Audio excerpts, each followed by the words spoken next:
What is going on, guys? Today I wanted to do a bit of a different video. We're still waiting on some parts for the Hentai Hornet, so unfortunately that's a little bit out of commission right now for in terms of a build series video, but we have a pretty much brand spanking new motorcycle we can play with, so I thought what better to my audience than to do a video that shows exactly how it's gonna feel when you first start riding.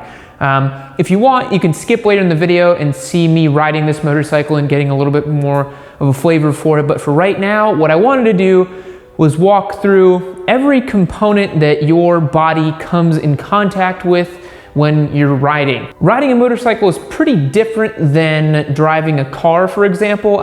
Every single one of your limbs are doing something that will drastically affect how the vehicle is being maneuvered. So let's go through every single one of those controls that each of your limbs are going to operate. Let's start with your upper body first.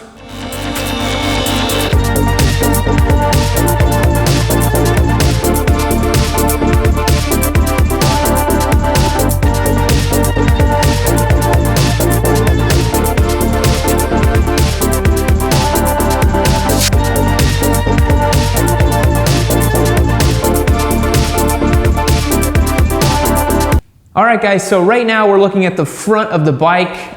These are your two primary portions of control and arguably the most important ones, especially beginning with your throttle. So right over here, you have the throttle for the motorcycle. This, when you twist it open, is what actually turns the little throttle body inside of the mechanism inside of there to open and allow air to flow into the motorcycle. This is your most important control, in my opinion. It's the thing that allows your bike to feel smooth, comfortable, and opens it up and cracks it open unless you go fast, which is what we all like to do. Don't go too fast though. So right over here, you'll notice that there's a little bit of free play, but as you twist it open, you get that satisfying twist. Basically, the way it's been described to me is you should hold it like a screwdriver and you should twist it as such. So that's the throttle. That's your main point of control on your right hand. The second most important thing over here, and your right hand kind of has double duty over here, is the front brake. Your front brake is the most powerful one on your motorcycle. We'll talk about the rear brake at your right foot here in a little bit, but this one is going to be your primary mode of stopping. We'll go over in a little bit later about how you can actually brake without even using the front brake on your bike at all. If you just shift down gears, you can just use the throttle and actually slow down, but the front brake is going to be your main stopping power. Beginners normally find that it's a very sensitive component to the bike, much like the throttle as well, but the key is smoothness here. All you want to do is just slightly push on this lever and you can get that bike to stop in really short amount of distances. Over here to your left, you have your clutch. The clutch is gonna be a pretty, it's a harder lever to pull than the brake lever, for example. It feels different, it feels a little more springy. This one feels like a traditional brake lever, like on a bicycle, just a little more firm, but the clutch feels actually kind of springy when you engage it. And that's gonna be related to your shift lever, which we're gonna get to here in a little bit. But the main thing you wanna know about the clutch is the bite point. So you'll notice that it's springy up until the point where it's not. And that's right where the clutch is gonna engage with the transmission and everything's gonna kind of get moving and allow you to move forward on your motorcycle. So those are your two main components for your arm. All right, guys, our next major component is gonna be our rear brake, which is gonna be our right foot. So I'll mount up on the motorcycle now to show you. And I am not wearing riding gear right now, but just pretend that this is like a proper boot. I'm in my garage, guys, so don't worry, I'm not riding. But this is actually the rear brake for the motorcycle. So this little switch right here, this pedal, this lever, this whatever you wanna call it, this peg, it activates the rear brake on the bike. Braking is separated on a motorcycle, meaning that you can activate the rear brake without activating the front brake, which is this lever right here. So as I move this bike forward, I can stop it by pressing this rear brake. An important thing to note is that if you're not about to press the rear brake and do that, you always want to be riding on the balls of your feet. That's been common advice that I've seen from track riders, from twist of the wrist. You always want to keep your weight on the balls of your feet, nice and tucked here on the tank. But yeah, so this is the other major component right here that you have. You have this rear brake. So what's on the other side? I'm glad you asked. So over on this side of the bike, on our left foot, is actually the shifter mechanism. So that's the thing that's gonna make you move through the gears on the bike. As you roll in the throttle and you pull in the clutch and you push your foot up or down, depends on which way you wanna go, and depends on if you're a GP shift or not, which we'll get into that. But the traditional way of doing it is you push down for first gear, and then you push your way up through the rest of the gears. I actually don't know why it's like that, but I think it's just, you know, the standard that everyone's used to at this point. So let's mount up and I'll show you. So this little shifter right here, that's what's gonna put you into gear. As you'll notice, now I'm in first gear. The bike doesn't wanna move forward, obviously, because it's in gear. Not really good to do that to a bike, by the way. So as you pull up here, we're now in neutral and we can more freely move around. So if I pull in the clutch again and then push it down, I'm now in first gear. So this mechanism here is what allows you to switch through gears. You pull in the clutch, put it in first, pull away, and then as you pull away, you'll pull in the clutch, move through the gears. Make sense? All right, guys, now with that, let's take her out for a ride. Alrighty guys, so we are off the bike. We're taking a look at it here.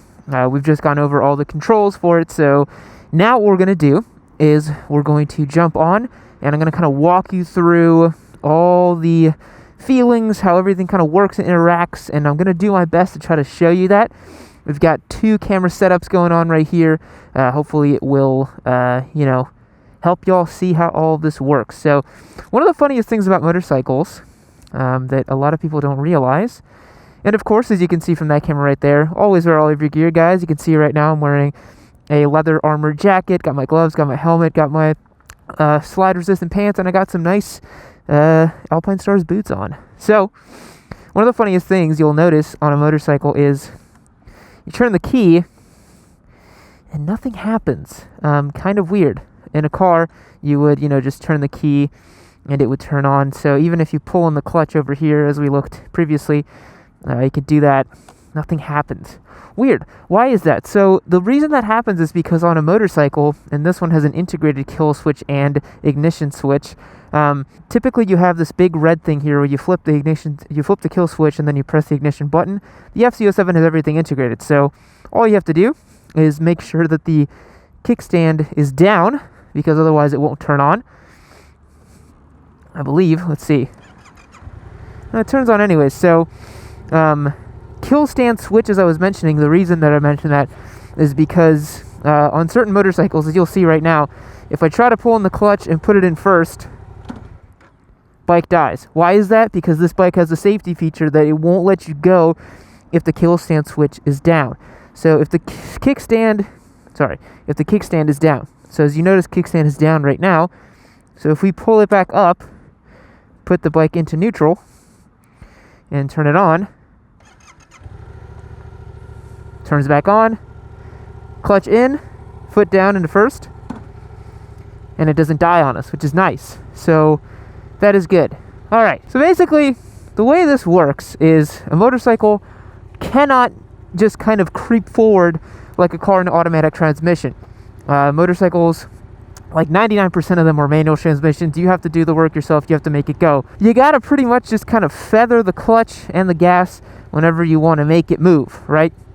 So assuming our standard position we talked about in the previous segment, you want to keep your right foot on the rear brake pedal like this at all times. I like to keep it on there as much as possible, just because that gives me a nice point to where I can put this leg down. I'm able to flat foot this bike. I have control of it, but I have my rear brake on because whenever you're doing slow speed stuff, it's always nice to drag the rear brake a little bit. Just makes it easier. As we mentioned, motorcycles won't move by themselves. If I twist the throttle here, nothing's gonna happen, right? I'm just revving the engine. So what you need to do is you need to pull in the clutch over here, and as we mentioned in the previous segment, so you grab this lever, you pull that in, you put down to go into first, so you're down in first gear like this, foot on the rear brake to give yourself some control, or kickstand is up. And then you'll notice, because there's that little bit of free play we talked about in the last segment, you know, this throttle, as soon as you crack it open, you feather this part of the clutch with it, so then you just kind of move on like this. See, I'm already making the mic move a little bit. But here's the tricky part, right? You can actually make it move without even, you know, engaging the throttle. If you start letting go of the clutch, see how the bike is moving forward? I'm actually moving forward right now without even doing anything. I pull in the clutch and it stops, right? So all you have to do is find that bite point, that's what we call it in the clutch, and then make it move. So foot on our rear brake, we're slightly feathering the clutch out. We're going to slowly feed in the throttle here, and we're away. Now we're moving on this motorcycle, right? We're going pretty slow speed, so I'm jarring the clutch there a little bit.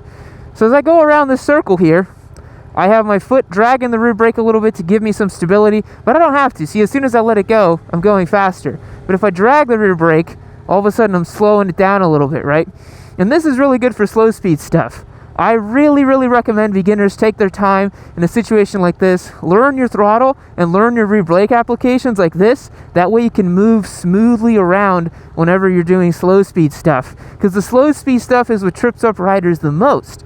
You're going to find that as you start riding, you know, you might find that you're moving out of a parking lot or something, and all of a sudden you're going to be falling over because you're not used to the bike's, you know, just weight. It's the way it's going to move very slowly, you know, in traffic.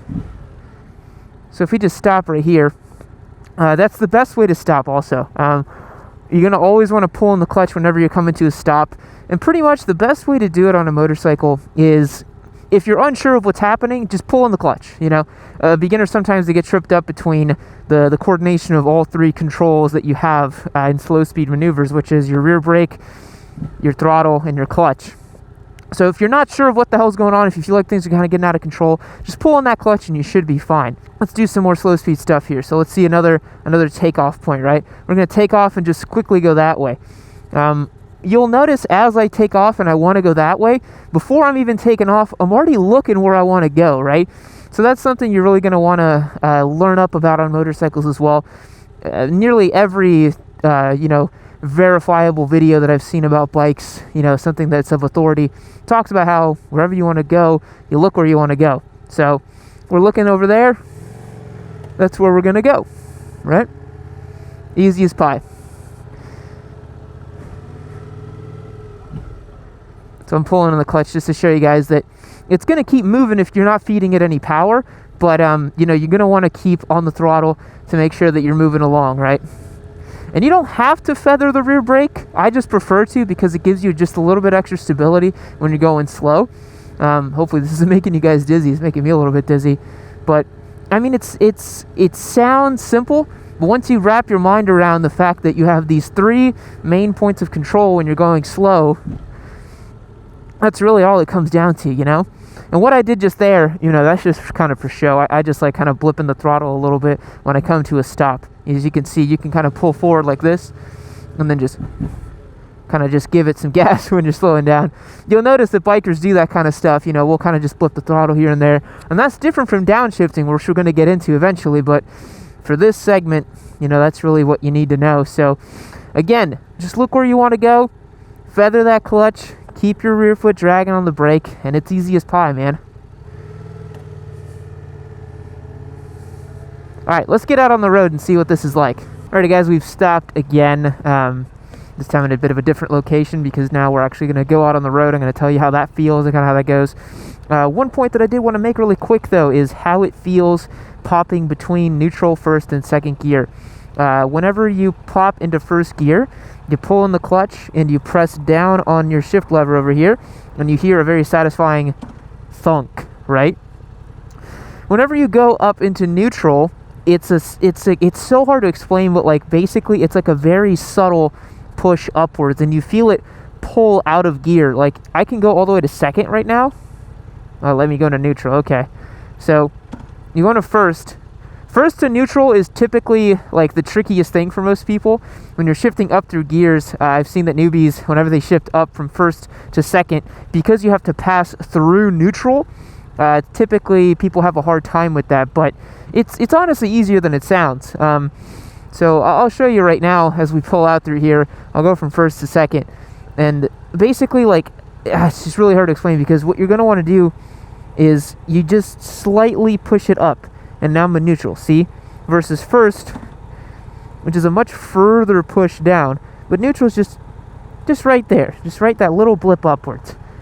And from first to second, when you're moving, you just cruise all the way up. And it usually goes into second pretty easily. But people do tend to get tripped up with false neutrals here and there. But I'll show you right here. We'll go forward, and I'll put it from first to second. So, as we mentioned, we're going to feather off the clutch, roll on the throttle, check our mirror, and then we're in second gear. See, it's not too tough, but sometimes people get tripped up to get into second gear. So,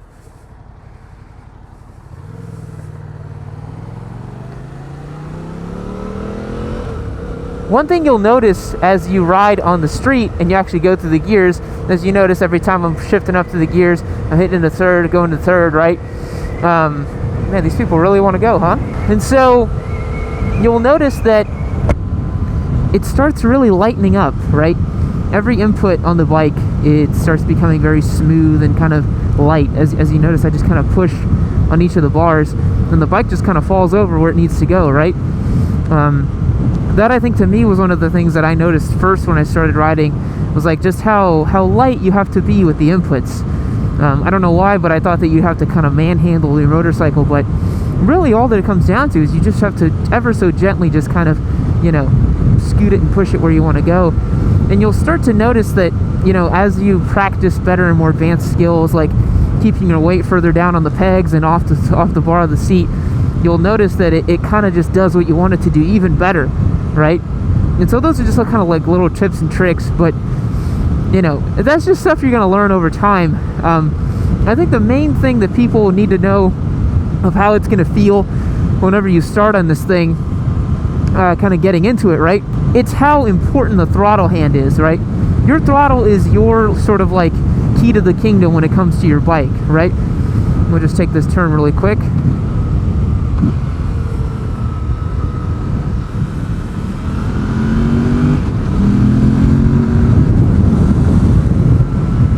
So your throttle is really your key to your kingdom here, you know? And what that's going to allow you to do is, as you very finely apply throttle to the bike, you'll notice that that's where the biggest changes come from, right? So for example, if I put it in third, and I just, you know, if I'm a butcher with the throttle, right? If I just like do one of those, it really jerks and shakes, right? And you don't want that. But what you want to do is just smoothly feed in the throttle.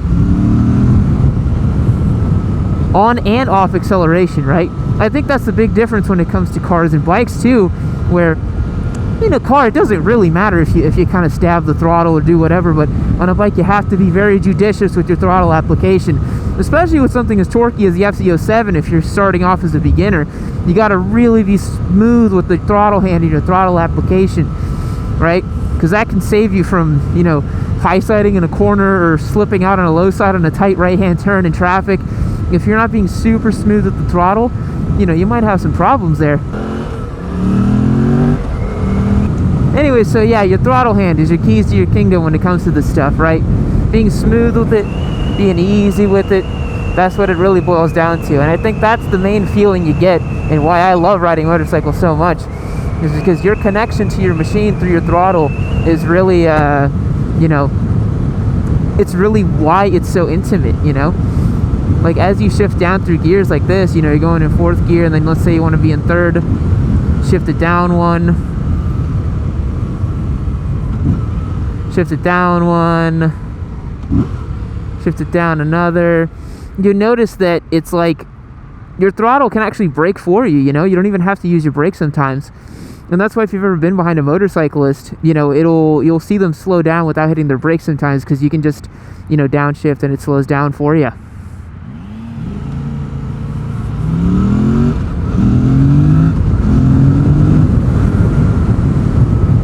Got to romp on it a little bit, right? So yeah, I hope that kind of covers how it's going to kind of feel when you first jump on a bike. Hopefully that kind of helps you understand a little bit of it. I think the first part of this video hopefully helps elucidate the controls that you're going to have, that kind of stuff. And yeah, I just want to, you know, reiterate that as long as you take your time and you're super smooth with everything that you do on the bike, you should be in good shape. You know, there's a reason that, you know, millions of people around the world can ride these things. Don't feel discouraged if you have a moment where it's a little unsmooth or something. We've all been there, you know. No one's expecting you to be a perfect rider right out of the gate, so just take your time with it, have fun with it, and enjoy, man. Enjoy, because these things are great, and I don't know how much longer they're going to last in the world, but it's cool that they're still around.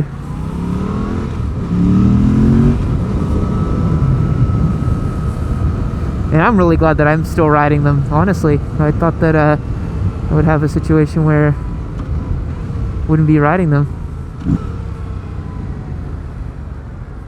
So I'm really happy. Oh, and the other tip I have for you guys, and I think I mentioned this in my last video, when you're at a red light like this, make sure you stay in first gear, you have your clutch in, and your foot on the rear brake. That way when it turns green, all you gotta do is just take off like that, and you're ready to go.